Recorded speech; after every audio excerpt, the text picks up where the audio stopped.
Hi, I'm Brownfield news anchor reporter Megan Grebner. Welcome to the DEKALB Asgrow Yield Advantage Hangouts. Today we have Gary Cantrell, who's a farmer in Clayton, Illinois, and Lance Tarchioni, DEKALB Asgrow technical agronomist based in West Central Illinois. Thanks for being with us today, gentlemen. We're going to cover several topics, including highlights from this past growing season, harvest results, in planning for 2017. So let's get started. Gary, let's start with you. Give me an overview of your farming operation and tell me a little bit about your farm.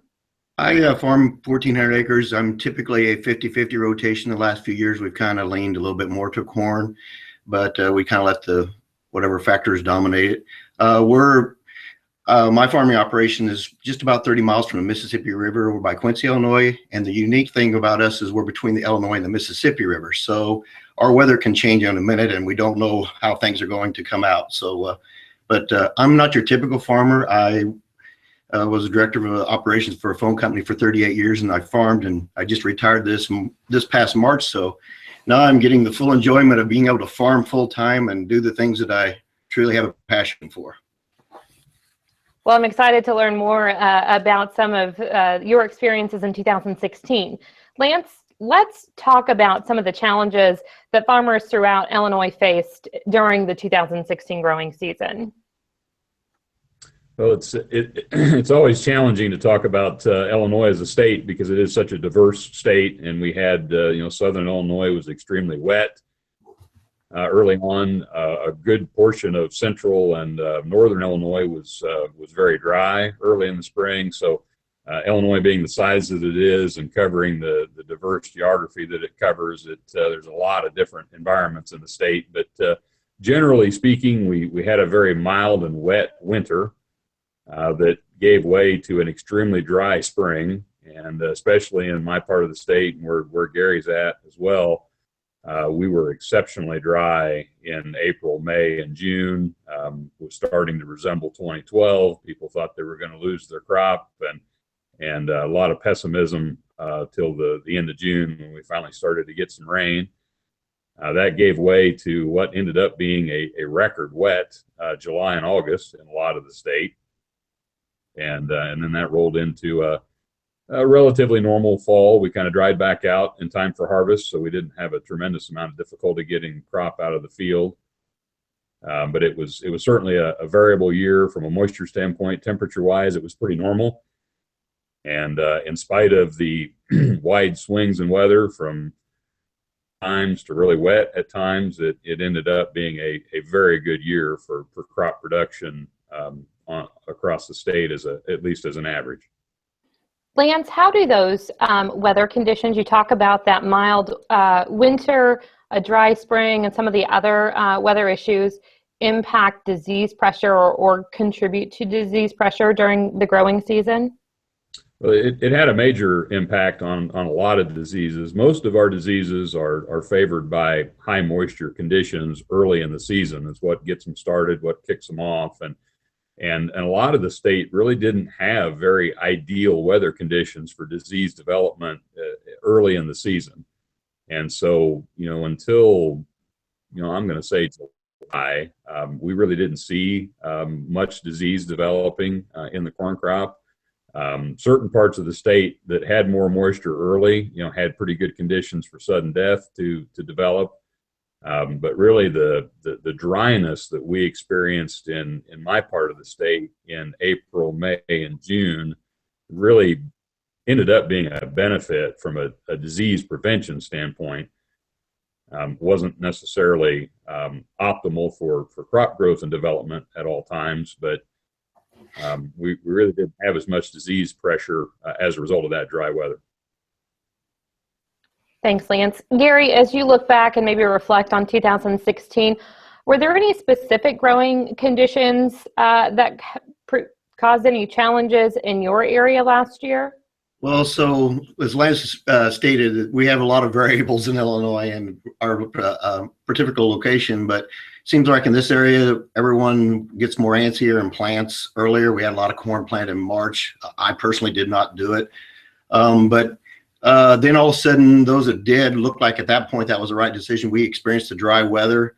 I planted corn at 2.5 inches, probably over the majority of my crop, and I have never planted that deep to get it up, and it ended up being the right thing to do. So, but we experienced, I myself personally farmed within about a 10-mile area, and there was several places that didn't get rain. Most of my rains came out of the east this year, which was very unique.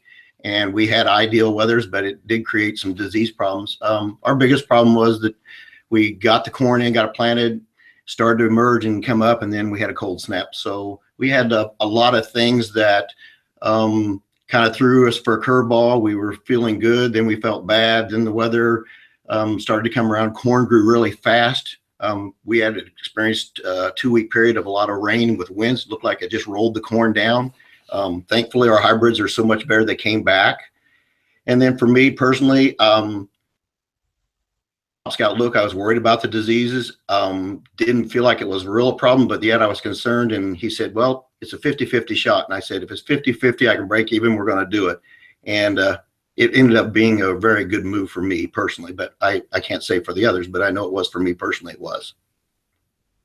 Lance, let's talk a little bit about corn. How did DEKALB corn products perform this year throughout the Illinois growing season? I'm very pleased with the performance of our portfolio this year. I think we had one of the stronger years we've had in the past few years.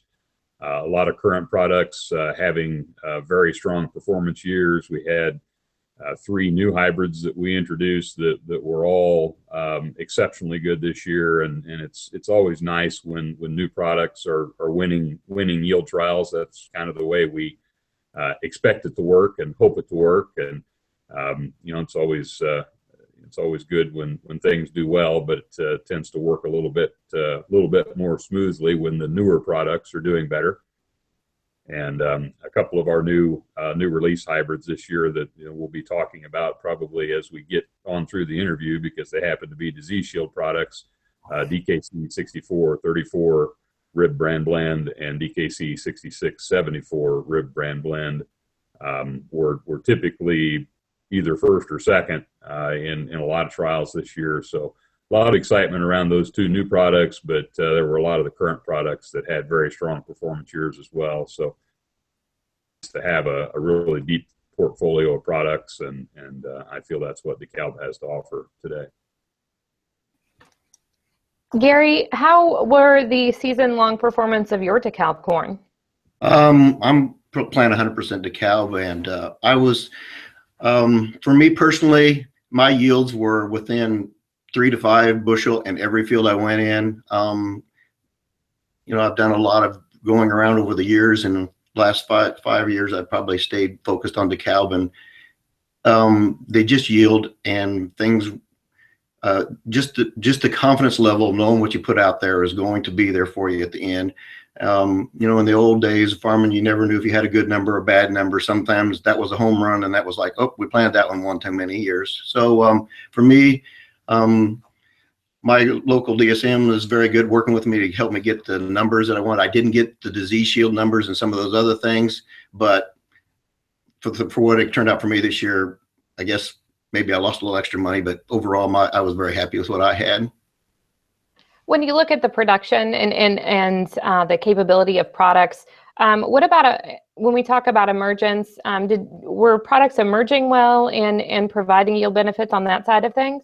Well, I'm a little different than a lot of them. I always say so much of this factor is how you put it in and what you do to prepare for it. I'm still gonna favor DEKALB because I know what it does for me. But there's so many things that can be variables in that contributes to it, and it's not. I'm a city guy that became a farmer and self-learned, so it's not the old days of just going out there and doing it. I tell everybody it's doing the physical work. It's a decision process, and it's not just one thing, it's a lot of things, but it's awful nice to know that you can put that product out there that you can depend on, and it's going to do what you want it to do. Are we going to have, seems like, I think Lance can contest that, we have some ideal growing conditions, and then all of a sudden we go through a cold wet snap and kind of sets us in a funk, if you can say that, and then all of a sudden it goes. And so for me personally, just the consistency, I just feel very comfortable with the products that we're getting today. Thanks, Gary. Lance, let's talk some about soybeans. How maybe an overview of how Asgrow soybean performed in Illinois last year? Sure. We're still waiting for the final state average yield to come in, but we're very likely going to shatter our previous Illinois state yield record in soybeans. So it was a very good soybean year in the state of Illinois. That's kind of an understatement. A lot of growers harvested the best soybean crop they've ever had in 2016, and so our Asgrow products performed exceptionally well in that high yield environment. In some parts of the state where we didn't have record-setting yields, we still had very good performance and consistency from the Asgrow lineup. In parts of the state where we had more sudden death pressure, more disease issues, the plant health that we have in those Asgrow products help protect that yield potential.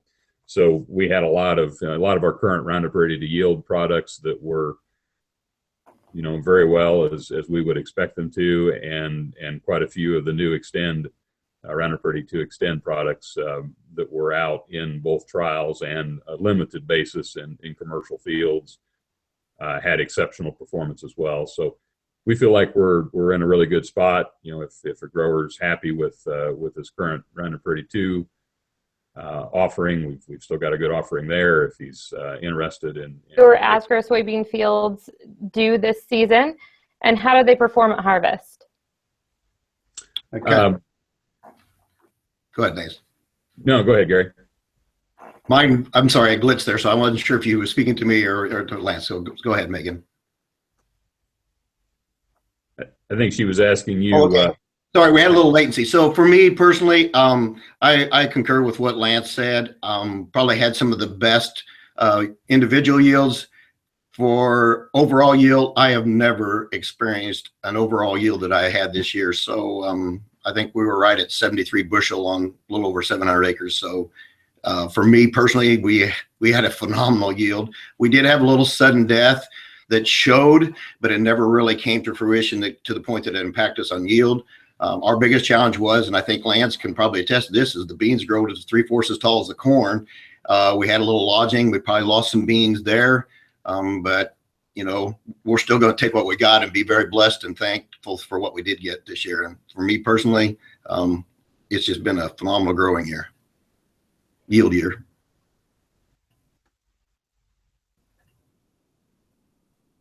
Lance, heading into 2017, DEKALB will introduce the